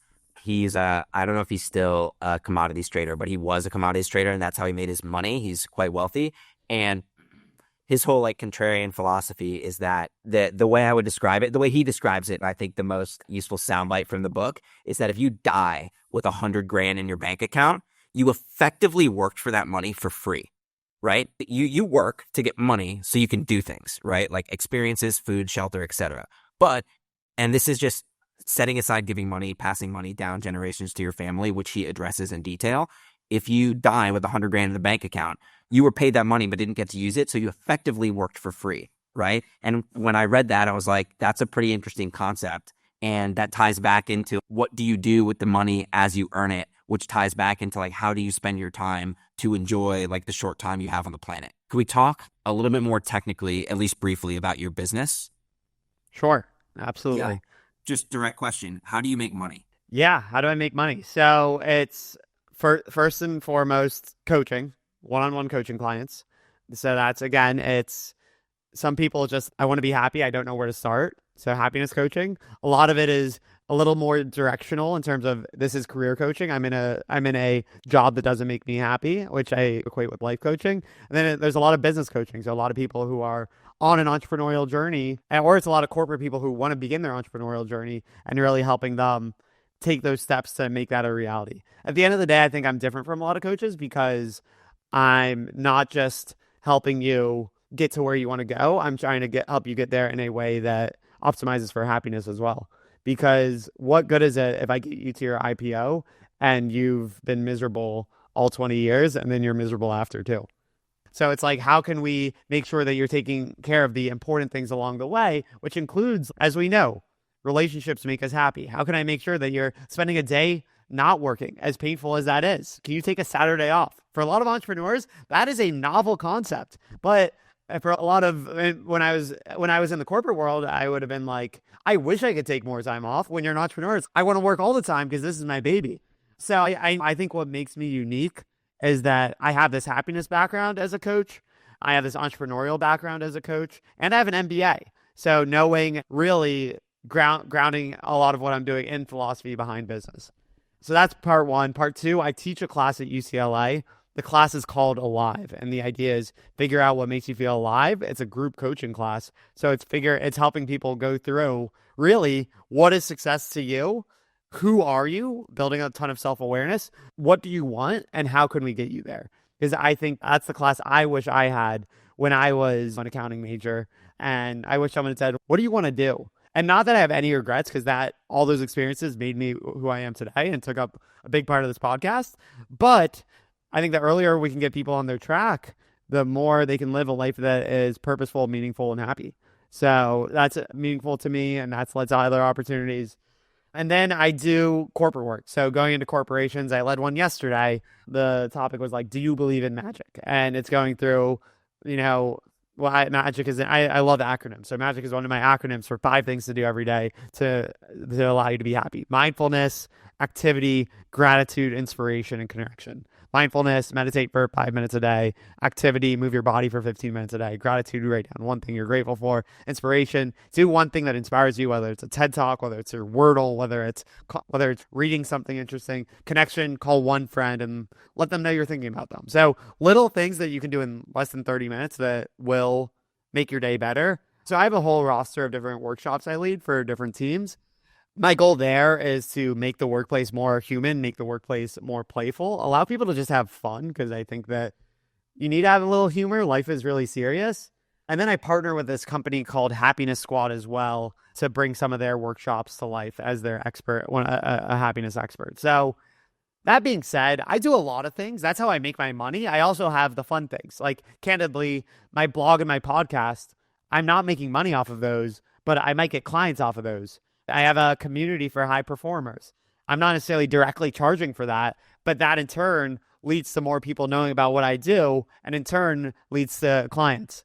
And then I do a lot of stuff just to put myself out there. And I know you said you wanted to talk about marketing. I don't know if that's the time, but like a lot of just like workshops, because I don't know about you, Ed, but I've learned that guys like us, our energy is electric. So when people feel our energy, they want more.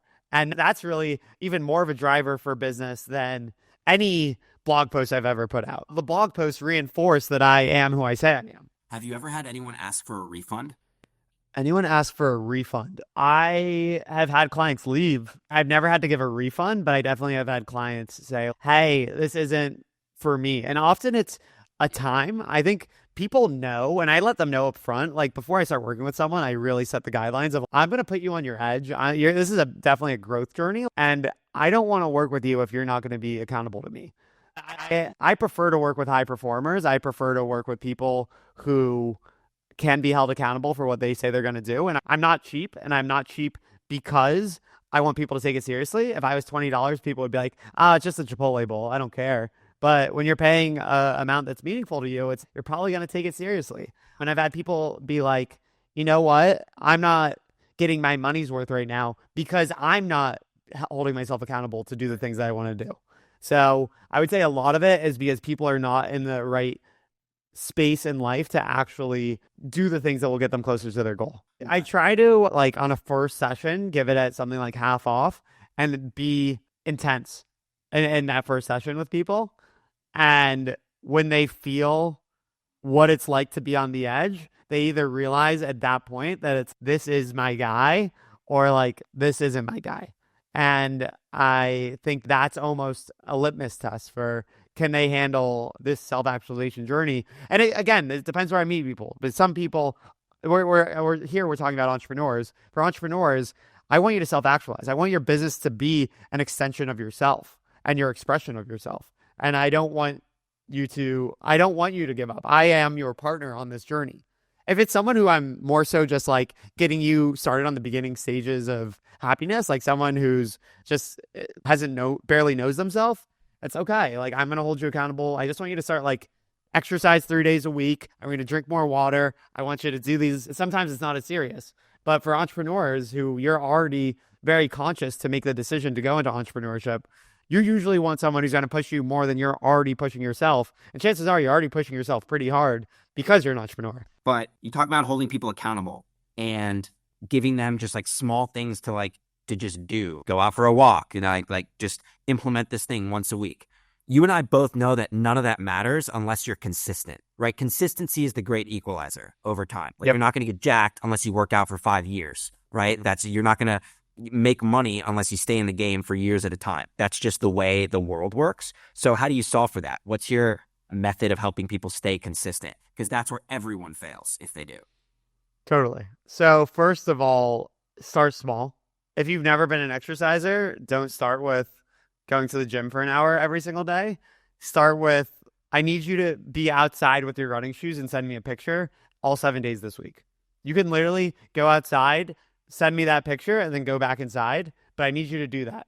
And if you're going to miss a day, promise me you won't miss 2 days in a row. So start small, little like tricks and tips like that. And then just this understanding, and we've all heard this, like an overnight success takes 10 years.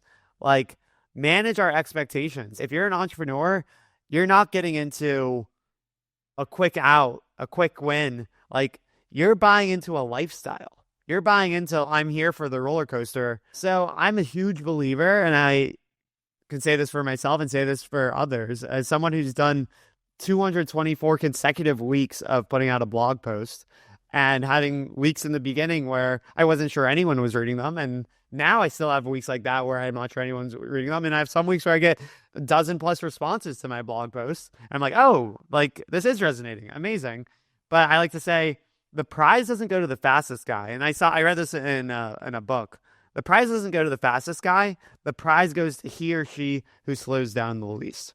And this was referring to like endurance sports, like marathons, triathlons, ultra marathons, etc. But even truer in business, the prize doesn't go to the fastest guy. It goes to he or she who slows down the least. Because if you can keep on showing up, you will get to where you're meant to be.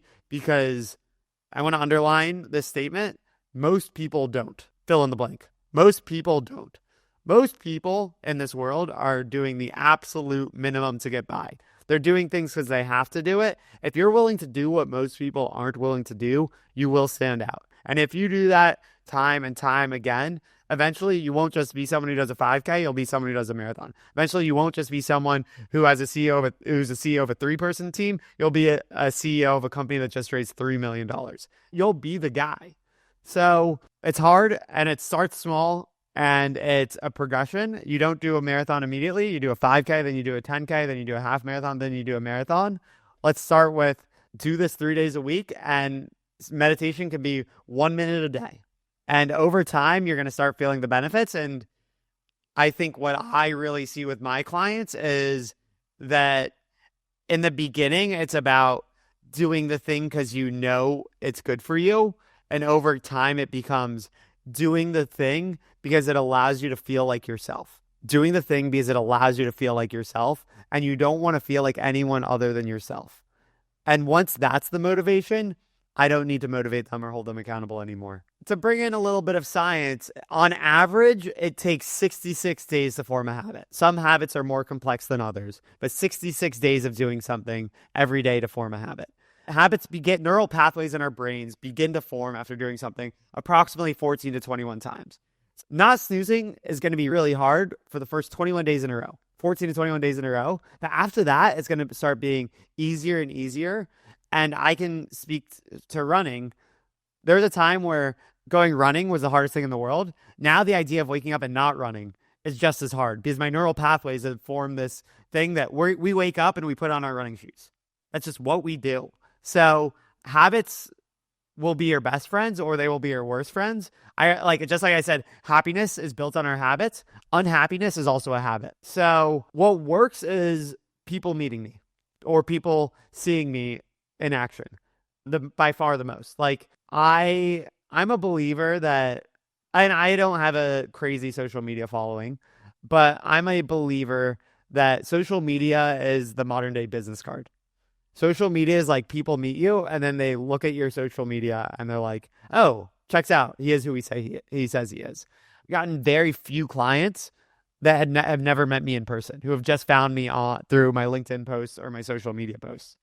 Almost all of my clients come from referrals or people see me in action and they're like, that guy's energy is what I want more of in my life, or that guy's story inspires me and I see myself in his story.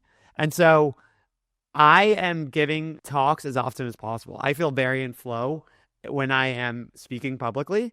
I love leading workshops, and earlier in my journey, I was giving a lot of free workshops. Now I still do some, but I'd prefer to get paid for them because I can. But a lot of going to a WeWork, going to venture accelerators, going to just places that are always looking for programming and saying, hey, can I lead a workshop on happiness? And that gets me in front of 50 potential clients. And the people who come to talk to me after, those are the people I'm going to close on. Those people I spoke to, that I resonated with in some way, they felt my energy, and that's going to lead to something. Similarly, on the corporate front, I want to speak at conferences. So like I speak at HR conferences. That gets me in front of 100 plus chief human resource officers. I'm going to resonate with some of them.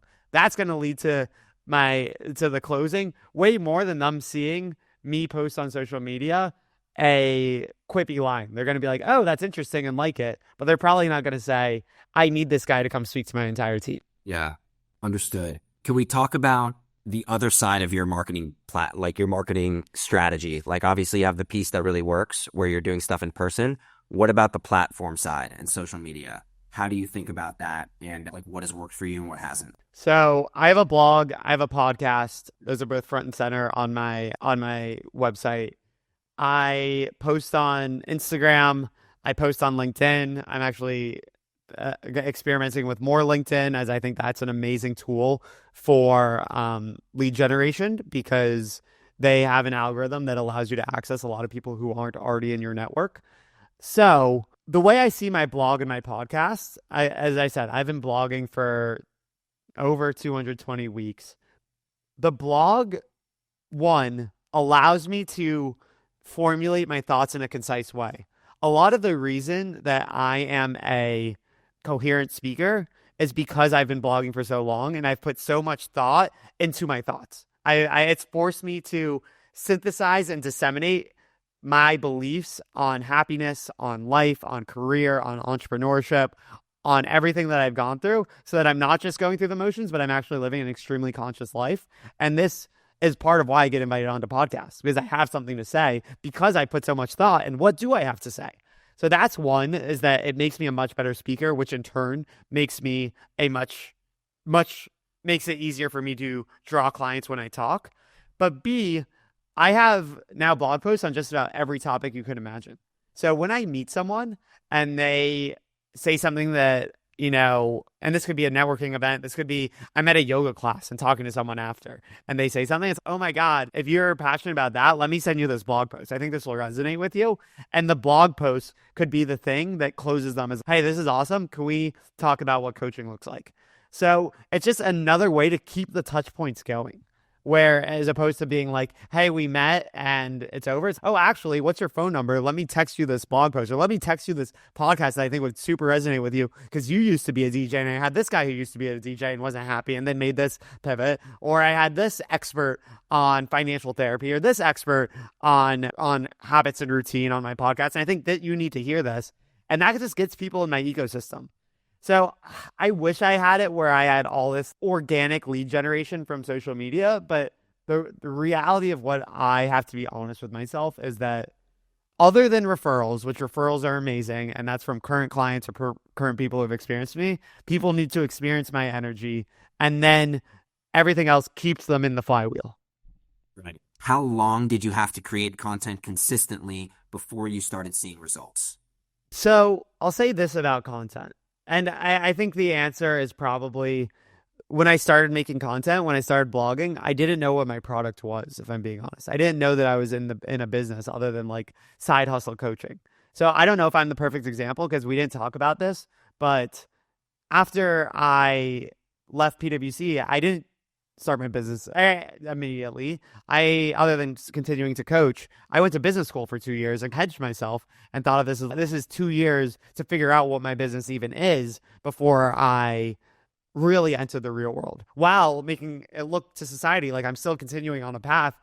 So even if I fail, I'll come out with an MBA and still be able to get a job. So there was a level of hedging myself through that. So I was making content before I even knew exactly what my business was, which I would recommend to anyone. Everyone has the ability to be a thought leader, and you never know where being a thought leader will lead you and what it could attract to your life.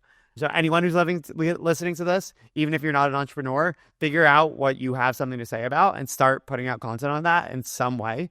I'm very passionate about that. Probably it wasn't until, at least on LinkedIn and Instagram, it wasn't until I committed to a really regular cadence. It wasn't until I committed to, I'm going to put out videos 3 days a week or post 3 days a week, that I really started seeing people reaching out to me. The blog is just like my community. It's people who, some of them are my coaching clients and some of them are not my coaching clients. And the ones who are not my coaching clients, chances are they're not going to become my coaching clients, but they're going to speak really highly of me when they meet someone who needs a coach. And that's great. I appreciate that. They're just in my ecosystem. On the blog, on the social media front, it's really those, once I started posting regularly, the way social media works in people's brains is every time they see you, they think they're hanging out with you. They think they're friends, even though you're not hanging out with them. It's a one-way trip. But when they see you 3 times a week, it's, oh yeah, I feel like I'm best friends with Brian. I see him all the time. And because you're top of mind, that's going to lead to opportunities when their company says, hey, we're looking to bring in someone for our offsite. Does anyone know anyone? And it's, oh yeah, I know someone actually. That's the guy. As I understand it, a lot of people are not successful as content creators because they don't get through the trough of consistency, right? Where it's not hitting snooze is hard for the first 21 days. Yeah, producing content is hard for the first year, but the first year, dude, I love this analogy. Do you know the wisdom of the stone cutter or whatever? Have you ever heard this? Nah, tell me. The stone cutter has an axe and he's wailing on this stone 100 times. Nothing. But on the 101st blow, it cracks. But it's not the 101st blow. The 101st blow only cracks because of all like the trauma he's caused to the block over 100 whacks, supposedly seeing no results, but the results are under the surface. It applies to content too, just like anything else. So I thought that was an interesting point you mentioned. You just have to stay consistent. I want to double down on that. I have a good friend who has hundreds of thousands of followers on social media, and he's putting out Instagram and TikTok posts daily. And he's had some posts with millions of views, multi-millions. And even him, who now has hundreds of thousands of followers, says about 1 in 60 of my posts go mega viral. So that's a lot. 1 in 60? No, I on an absolute basis, it's not very much, but like in the scheme of content creation, 1 in 60 is like an insane amount, especially if you're posting every single day, multiple times a day. That's more than 1 a month goes viral. Yeah. And for that reason, that means you're doing it right. That means you're being intentional about, I'm making sure I have the right lighting. I'm making sure I have the captions where they're supposed to be. I'm playing the games of what the algorithm wants. If I'm doing all of that, I might get 1 in 60. And if you're okay with failing 59 out of 60 times, you're going to be successful. And that goes back to, you don't fail when you fail. You fail when you quit. Most people don't, dude. Most people don't. That's right. Should people accept some degree of cringe as a prerequisite for being successful? So that's something that I'm evaluating right now. First of all, cringe is very relative. You're going to be uncomfortable when you start social media. If you don't do social media, this goes back to mild discomfort. the reason you're not doing it is because of your fear of mild discomfort, which is your fear of your friends being like, what the hell is Ed doing? So whether you take it very seriously or you make parodies, it's going to feel cringeworthy to you, first of all. So the answer is, regardless of what you view as cringe, it's going to feel cringeworthy to you. If you want to polarize an audience, then and get people to comment, and we do naturally respond to extremes. So yes, on TikTok, I did just post a video just to experiment about how Brian Dubow, am running for president as a part of the Happiness Party, and I am starting a campaign called MAHA, Make America Happy Again. And that is playing with trends right now. And I had someone comment that was like, I was happier 4 years ago. We're talking about a previous president. And I don't want to get into politics, but getting comments leads to virality. And not that the video went viral, but it got some views. So what I will say is experiment. Try everything. And entrepreneurship, as is throwing spaghetti at the wall and seeing what sticks, so is content. And also figure out how to make it fun. Like for me, I've gone through so many journeys of, oh, I should be like doing it this way or doing it this way, where it really most of the time doesn't energize me unless I'm either making it as simple as possible, which is me just a moment I have an inspiration, I'll pull out my phone and just video myself staring at it. It takes 30 seconds. And then like when I'm feeling inspired again, or just like during my social media time, I'll come up with the caption, post it, whatever. I've had interns do it for me because I don't enjoy the actual posting process. I just enjoy the recording process. I like coming up with caption ideas or coming up with content ideas with people. So I have someone who thought through this whole MAHA journey with me, Make America Happy Again. And we've written out like 20 posts. So because I'm doing it with someone, it's more fun. I hate solopreneurship, yet I am a solopreneur, but I partner with people in just about everything I do. So that's a lot of words to say. Throw spaghetti at the wall and see what works for you. And if you just commit to, I'm going to post every other day, no matter what, just like I post a blog post every single week. Some are going to be great and some are going to suck. And eventually you're going to see what is your style. Yeah. Also, another thing that like I've realized over my journey, like not even just with content and stuff, just in general, is that no one cares. Only people are just thinking about themselves. So don't worry about it. You know what I mean? Which is easier said than done. Of course, you're going to be uncomfortable. But the reality is that no one cares. No one cares about anything except for themselves. They will give you a high five if you succeed. They'll be like, you could literally have an IPO and become a 100 millionaire overnight. And they will say, congrats, Ed, that's awesome. And you could literally go bankrupt and they'll say, I'm so sorry. Let me know if there's anything I can do to support you. They're not going to say Ed is a fuck up. They're not going to say whatever your nightmares are. Like everyone's living their own life. And that's why, again, entrepreneurship is literally just a tool to enjoy your life. Enjoy the passage of time. What are your goals for the business? Where do you want to take it? I think it's already a movement, but I want to scale this movement of like high performers turning their dreams into a reality, or really anyone turning their dreams into a reality. And when I first started Head of Happiness, it was all about happiness. And I think that just like Taylor Swift has her eras, we as entrepreneurs have our eras. And sometimes it's hard to admit that, but we all evolve and our messages evolve. And now I think I really enjoy, especially on the coaching journey, helping people, once they've found happiness and used happiness as a tool, find that thing that's more important than happiness to pursue in life. So I want to help people succeed in whatever is more important than happiness to pursue.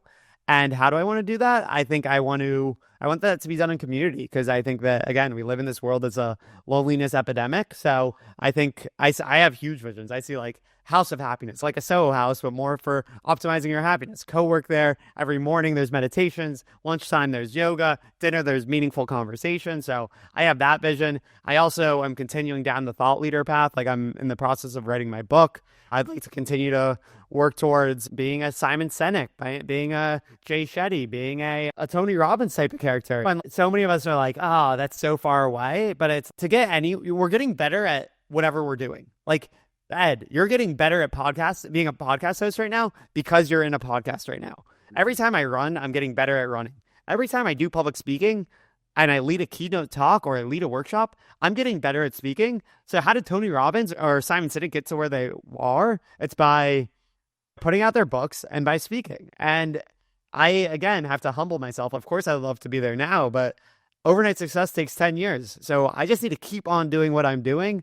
And eventually, we are in a position to get lucky. I'm a big believer in that. What do you, as an entrepreneur, particularly personally suck at? Like your biggest weakness, and how do you manage it in your business as an entrepreneur, particularly relevant to like the early days of your building your company or even now? So what do you suck at is the punchline. Yeah. So I suck at, first of all, attention to detail. And I suck at the little steps, knowing exactly the little steps to bring something to reality. I am a big picture guy. I am I think this is a gift and a curse, but I am the ultimate optimist mixed with the ultimate dreamer. And I think that makes me a really powerful coach because I think where a lot of people struggle is their ability to see the possibility of success and the possibility of possibility. So I'm very good at helping people dream bigger and see that possibility of possibilities and see that their little lemonade stand could actually be a multi-million dollar business if they package it in CPG and get a co-packer and all that stuff. So I'm very good at seeing the path forward. I have a few coaches. I have a life coach, I have a business coach, and a spiritual coach. My business coach likes to say, Brian, you're like a balloon. You need a string to tie you back down to earth because you're constantly living in like this dreamland and you're already there.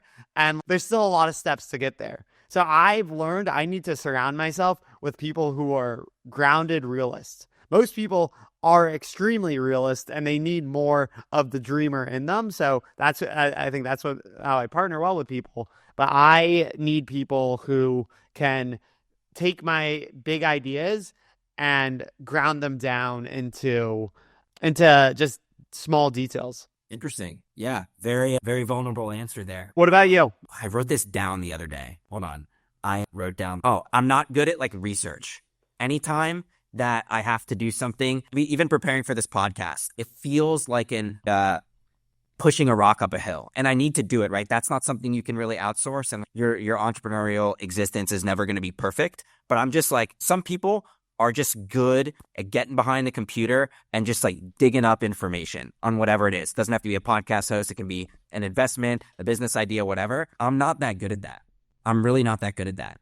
And that's one of the things I hope to delegate out. Yeah, that's over the course in my career. But like, it's especially as I'm just starting this podcast, like I have to do that. And that'll be one of the last things that gets delegated in the context of a podcast, because I'm the one doing the interviewing. So I need to absorb what I learn about the guest ahead of time. But in any case, I'm not that good at it. And it feels like it's not something I'm like super energized by. That's one thing. Another thing where I wrote it down here. Oh, this is weird. This is like very specific, but ad creatives. So I ran a business once where I was selling costumes online, and it was just digital marketing. That's all it was. But coming up with the creative element of the ad, like I was just horrific at. So that was a big lesson for me. And I would just like stare at a wall and nothing would happen. If I am ever doing a business where I need to run ads again, which I may even do for my consulting business, instant pay someone to do it. Instant. I won't even think about it. And which is actually quite a refreshing realization, right? To know, to not have to debate, should I spend money on this? Gotta cut costs. No, if I don't spend money on it, it's not happening. I'd rather have the thing than the money. So that was like a good realization. Totally. Are you familiar with the Eisenhower matrix? Yeah, dude, of course. My to-do list is my own version of that. Do you? Yeah, to an extent, but I think it's just so important to think through what are the actual to-dos for today versus what are the things I delegate, what are the things I schedule, and what are the things that I'm thinking about that actually don't belong on this to-do list at all. What can actually be eliminated? For people who don't know, Eisenhower matrix is just this grid that said that one axis is urgency and one axis is importance. And obviously you want to prioritize things that are urgent and important, delegate things that are urgent but not important, not do things that are not urgent or not important, and things that are important but not urgent, you want to take time to think about. It's like a very simplified framework. But yeah, it's pretty good. Dude, one other thing, sorry, and I'll get back to interviewing you that you asked. Let's do 2 hours on you now. Yeah, exactly. One thing that I suck at and that I'm very actively trying to improve, and I think I'm getting better at, but in general, I'm pretty good at prioritizing needle-moving tasks and focusing on them. However, if I get into a flow on a task that I initially perceived as needle moving, but it turns out over the course of that task that I should probably switch gears because it's not transpiring the way I thought it would. I have a difficult time doing that. And it pains me to say I've definitely burned unnecessary hours as a result of not being able to pivot as well once I'm locked into something. So Oh, that's like interesting. a proper weakness of mine that I'm like acutely aware of. But Yeah, I've become aware of that one too, and I'm big into on an entrepreneurial journey. I found it's very easy to be like 60% into a bunch of things, and you're actually not doing a great job at any of those things. And I'm now very big into I want to give 100% to these three priorities this month, and I will pivot at the end of this month. But I want to know what it feels like to give 100% of myself to for this long, and then I can pivot. So setting like and not allowing myself to just slum at things and drag out longer than they need to. every starting entrepreneur is bombarded with advice. We know this. Yeah. What is the best and the worst advice you've received? Ooh, the best and the worst. Okay. Best advice. Answer it if you can, right? They're tough questions. Like you have to like Yeah, no, the best advice for entrepreneurship. Honestly, I said it earlier, but this idea of mild discomfort, like realizing that all my feelings, all my imposter syndrome, everything is a fear of mild discomfort, just puts into perspective that nothing that's going to happen on an entrepreneurial journey is that bad. It's none of it's that bad. So stop worrying about failure all the time and just keep on taking action. Keep on going and pivot accordingly. I'm a believer like we should be 80% action, 20% reflection as entrepreneurs, or else we get stagnant. But realizing that the biggest thing that's getting in the way of our success is a fear of mild discomfort. And knowing that, I think that really helped me break through all in action per se. And then the worst advice. So I am actually against people who are like, just take a leap and the net will appear. Like I took a very systematic approach to entrepreneurship. I respect a Mark Zuckerberg who dropped out of Harvard to start Facebook, but I started coaching while still having a job. And then I switched my job at a really safe company. And then I went to business school and I didn't really have to really full on take the risk of what comes with entrepreneurship until I had been battle testing my business for 2+ years in business school. So that gave me 2 years of hedging. So I'm a huge believer, like, feel free to start your side hustle while you still have the comfort of a salary, or figure out how to make enough money to keep the lights on before going too deep into that other thing. Like, I don't want any of my clients to go bankrupt. I don't want any of my clients to worry about not having a food over their head, because then they're in survival mode, or I'm sorry, a shelter over their head and food to eat, because then they're in survival mode and then they're not happy and then they can't self-actualize. It's a reverse loop. So let's figure out how to be in a position that the risks do not feel to feel like they could get in the way of your survival. Because then the risks are exciting as opposed to life or death, let's call it. what I think my answer to that question would be, at least in this moment, is basically a mirror image of what you said as your worst advice. So the best advice I've received or realized or lessons I've learned is like, as an entrepreneur, you must generate cash. Like it sounds, but like people like don't realize that. No, not revenue. You must be generating cash, or else judgment gets clouded. Mental health gets there are mental health consequences. Like it just starts this negative feedback loop. But if you have cash, you're not necessarily rich, but you just have time and room, and that's what enables success, in my view. So that was some of the best advice or the best lesson I've learned. And the worst advice, dude, I had the same answer. You said take a leap and a net will appear. Mine was like, Reid Hoffman was like, jump off the cliff and build the airplane on the way down. When I first got on to the idea that I could even have my own business several years ago, I always wanted to do that. But once I started manifesting that as an actual possibility going forward, I was like, oh yeah, smart hustle guy like me, I am going to be the guy who gets to who's going to be able to build the airplane. And then it's okay, like, that's not how the world works, dude. You know what I mean? So I agree with you. Like, it's hard starting a side hustle while you still have a job, because a lot of people's like mental acuity is consumed by their working hours.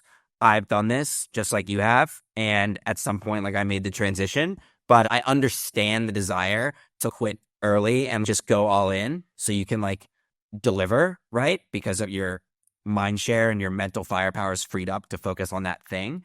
But yeah, man, I agree. That's the punchline. And on that second point there, I understand quitting and building the business if you have a 12 plus month runway. If you have a 6 week runway, it's like you're setting yourself up for failure. So there's a way to do it, but do it so that you are never worried about survival needs. Yeah, agreed. Okay, last two rapid fire questions. I've seen this under your content and stuff. Top 3 productivity hacks. Go. Okay. Number 1 is I have a box. It's right here, so I'm going to grab it. This is a box. It's by Kitchenware. It's meant for like people who are overeaters and they like lock up their cookies for 2 days so they don't eat all their cookies in one setting. I put my phone in here anytime I need to do deep work for 2 to 3 hours at a time. And I just know that my biggest distractor from deep work is my phone. And as much as I've worked on that, I will want to check it after I finish any like benchmark in work, if it's within an arm's reach, even on do not disturb mode. So literally locking up my phone is my number 1 productivity hack.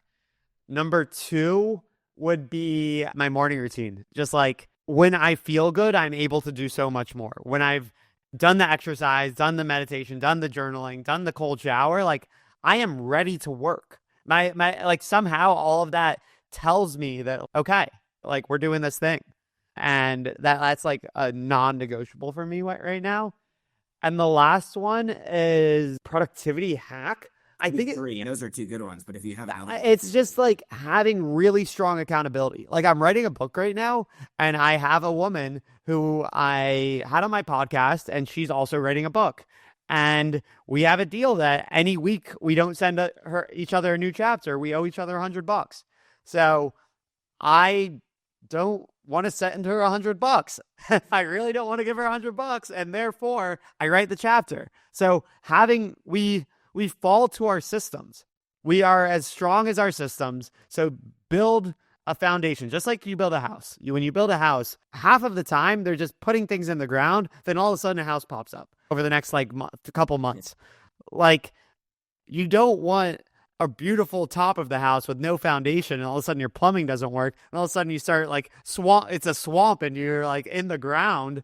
Like you need to build the foundation. So I'm a believer in, and I could go super deep on systems because I again believe most of my success is attributable to my systems. Have systems that actually make you do the work, whatever the work is. And for me, that's often through different accountability strategies.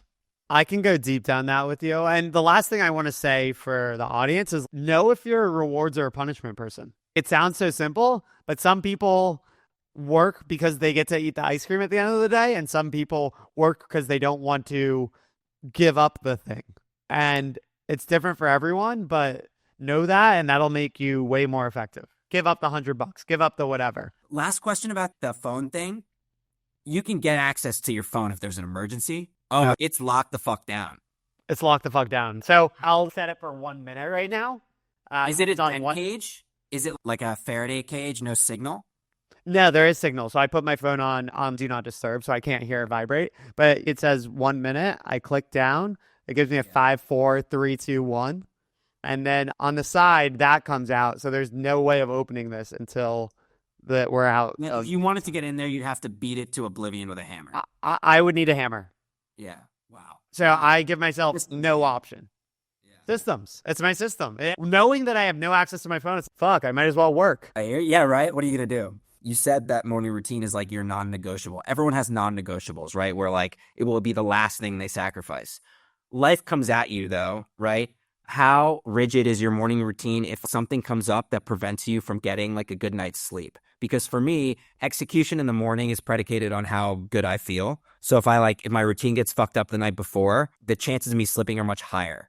Is that a risk for you as well? Of course it's a risk. And that for that reason, I have my morning routine starts in the evening. I am very intentional about I don't want to eat within 2 hours of going to bed because I know that impacts my sleep. Were you ever on Whoop? Do you know what Whoop is? No, but I've had trackers before, and yeah. So I don't use it anymore. I used it for 3 years, but I became hyper aware of everything that impacts my sleep and turned myself into a human science experiment on that journey. So I know the closer I eat to going to bed, the worse I'm going to sleep. I know that certain foods, heavier meals, don't make me sleep as well. I know, most importantly, drinking fucks with your sleep the most. So I've eliminated most drinking other than special occasions because I want to set myself up for success in the next day. And I think I heard Jesse Itzler say this once, but remember tomorrow. It's so easy to be like, oh yeah, like this one beer, it'll make this dinner a little bit more pleasant. But when you're a high performer, especially an entrepreneur, remember tomorrow. One beer or two beers is going to decrease your productivity probably like by 50%. Are you willing to accept that for a mild buzz? It's the flip side of this mild discomfort, like a mild buzz for this loss of turn. And that doesn't mean you shouldn't have fun on the weekends. Like I go to weddings, I go to bachelor parties. I have a normal life. I try to be a pretty normal 30-year-old, but at the same time, you can go to a networking event and not have the drink. You can go to, so that being said, did I answer your question? What are non-negotiables? Is that the answer? Yeah, I was just more asking, obviously the morning routine is important. What are your and you said it was your non-negotiable. It was a follow-up question to elaborate on that. What are your non-negotiables? What's the last thing you will sacrifice? For me, it's exercise and sleep are like right there at the top, with sleep being like slightly more higher priority. If a fucking meteor is hitting Earth, I might skip the gym, but that will almost never happen unless I'm like really sick or injured. But then just ahead of that is sleep. Something really dramatic has to happen for me to let anything get in the way of my sleep, which is another small reason why I chose the path of the entrepreneur, so I could be my own boss and not have people calling me at 8:30 at night when I'm trying to wind down. Totally. I think like working in the corporate world helped me build my morning routine because I don't know about you in banking, but I never knew when my workday would end in consulting. So I knew my day started sometime between 9 and 9:30. I had to be at the client site or whatever. My day could end at 7 p.m. My day could end at midnight. My day could end at 4 a.m. Like you never know what's going to pop up and the bankers send us something. I probably had deals that I worked on with you. Who knew? Who knows? But I think that forced me to be like, if I want to enjoy my life, I need to have me time. I need to have my time to fuel my brain with things that inspire me. I need to get my endorphins. I need to somehow express myself in some way. So I learned to optimize my mornings. I learned to 6 a.m. to 9 a.m., even if I went to bed at 2 a.m., needs to be mine, or else my day will be that much worse. So I think that I'm actually grateful for the corporate world because that solidified me as a morning person, not knowing when my day would end. And now it's like that I have more control. It's okay. Because no one's forcing me to stay up, I really want my 8 hours. But I would say, regardless of the amount of sleep, I'm exercising every day. That's the one non-negotiable that keeps me happy. And when and there is a dark side to that, and that like I've exercised to the point of injury because I know exercise makes me feel good. My next question, do you risk overtraining? I do. I've been there, and I've definitely injured myself.